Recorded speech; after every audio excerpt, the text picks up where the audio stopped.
बिस्मिल्लाहिर्रहमानिर्रहीम। अस्सलाम वालेकुम। मैं हूं आपका दोस्त, आपका मित्र Naeem Baig, journey to music से। दोस्तों, आज आपके लिए जो व्लॉग मैं लेके आया हूं, हज़रत मियाँ मीर सरकार रहमतुल्लाह अलैह के दरबार पे हाज़िरी हुई है आज। तो इनके बारे में जो मालूमात हैं वो आपको दी जाएगी। हज़रत मियाँ मीर सरकार 28 वास्तों से अमीरुल मोमिनीन हज़रत सैयदना उमर फ़ारूक रज़ी अल्लाह तआला अन्हु से मिलती है और इनके वालिद का नाम हज़रत काजी साईं तित्ता बिन साईं कलंदर रहमतुल्लाह अलैह। इनकी वालदा माजिदा का नाम हज़रत बीबी फ़ातिमा रहमतुल्लाह अलैह बिनते काजी कादिर रहमतुल्लाह अलैह है। दोस्तों, हज़रत मियाँ मीर सरकार का जो विलादत बासादत है वो 957 हिजरी मुताबिक 1550 ईस्वी को हुआ है। दोस्तों, इनका जो सिलसिला तरीक़त है वो शेख तरीक़त हज़रत खिज़र कादरी सेबस्तानी मदफन साधु बेला नज़ रेलवे स्टेशन सखर। दोस्तों, इनका जो आबाई कस्बा है वो सेबस्तानी यानी कि ये 7 शरीफ के करीब है। दोस्तों, मियाँ मीर सरकार जो लाहौर आए हैं वो 982 हिजरी है मुताबिक 1575 ईस्वी और इनकी उस वक़्त उम्र थी 25 साल। तो चलिए दोस्तों, मैं अब आपको कब्र मुबारक भी दिखाऊं, अंदर का अहाता दिखाता हूं और कब्र मुबारक भी आपको दिखाता हूं। तो चलिए मेरे साथ।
नकदी कमरी हैदर नस्ले हसनैनस्त मादर्श हुसैनी नसबस्तो पिदरे ज़ौलाद हसन यानी करीमुल अबवैनस्त।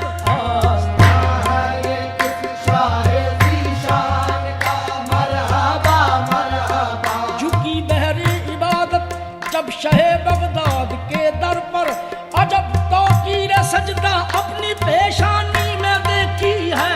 आस्था है ये किस शाहे ज़ीशान का, मरहबा मरहबा। आस्था है ये किस शाहे ज़ीशान का, मरहबा मरहबा। क़ल्ब हैबत से लर्ज़ा है इंसान का, मरहबा मरहबा। दोस्तों, मेरे साथ एहसन भाई हैं। ये यहाँ पे 5 वक़्त के नमाजी हैं और खैर बरकत और दुआ के लिए यहाँ पे मियाँ मीर सरकार के दरबार पर हाज़िरी देते हैं।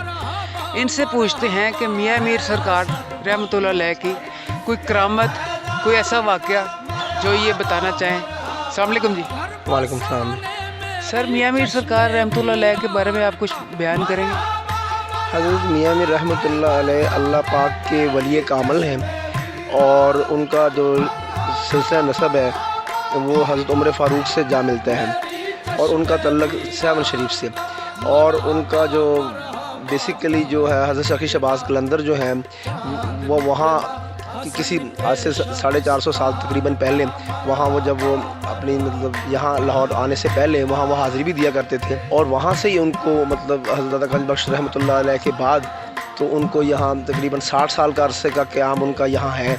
हज़रत मियाँ मीर रहमतुल्लाह अलैह के और मुग़लिया दौर में बिलख़ुसूस बादशाह जो दारुश्शको था, तो उसने ही उसके दौर में जहांगीर के बाद तो वो दारुश्शको के मतलब दौर में ज़्यादातर वो मतलब ज़िंदा रहे, और दारुश्शको ने ही उनकी नमाज जनाजा जो है वो ख्वाब में पढ़ाई।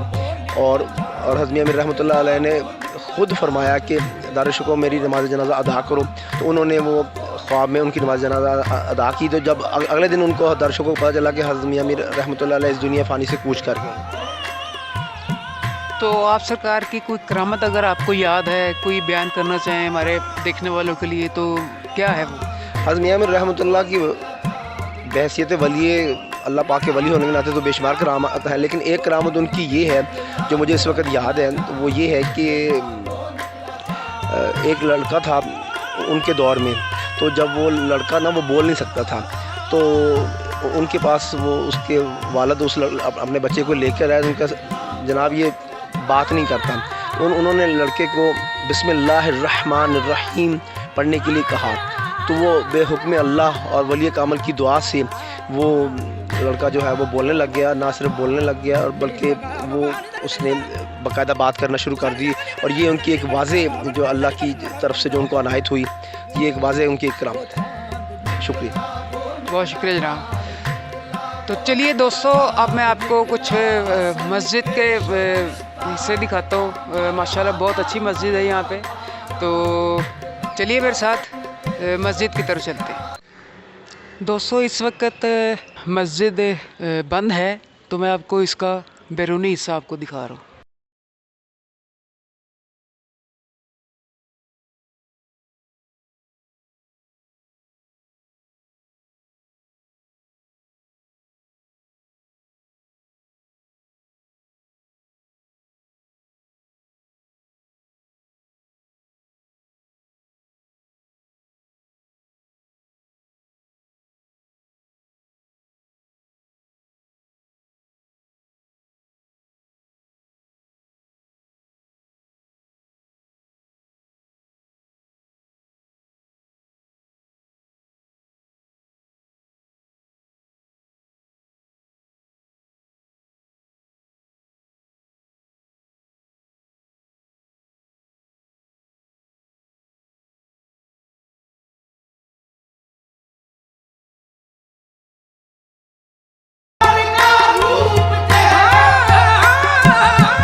दोस्तों ये है आखिरी आरामगाह मोहम्मद अली की, जो कि शो बिज़नेस के और फिल्मों के हीरो थे, और इनकी जो विल के मुताबिक इनको हज़रत मियाँ मीर सरकार के अहाते में दफनाया गया।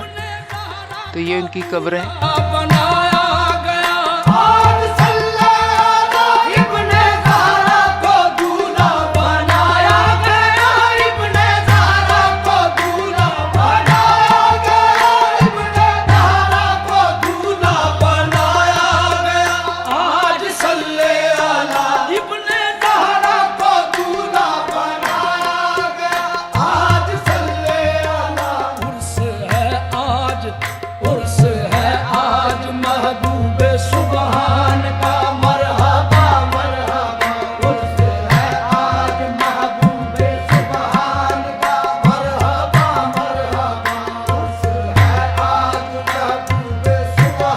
दोस्तों एक और बात जो बताना है आपको, बाबा गुरु नानक जी ने आपको पैगाम पहुँचाया कि गोल्डन टेम्पल की बुनियाद रखनी है, तो आप सरकार ने मना फरमा दिया। तो दोबारा से फिर पैगाम आया कि आपने ही बुनियाद रखनी है, आप तशरीफ़ लाएं। तो तब मियाँ मीर सरकार अमृतसर गए और गोल्डन टेम्पल की बुनियाद रखी। तो जो ईंट रखी गई थी वो टेढ़ी रखी गई थी। तो उस वक़्त के जो मिस्त्री हज़रात थे उन्होंने कहा जी ये तो बुनियाद टेढ़ी है, तो ये सही तरह से बिल्डिंग नहीं खड़ी की जा सकती।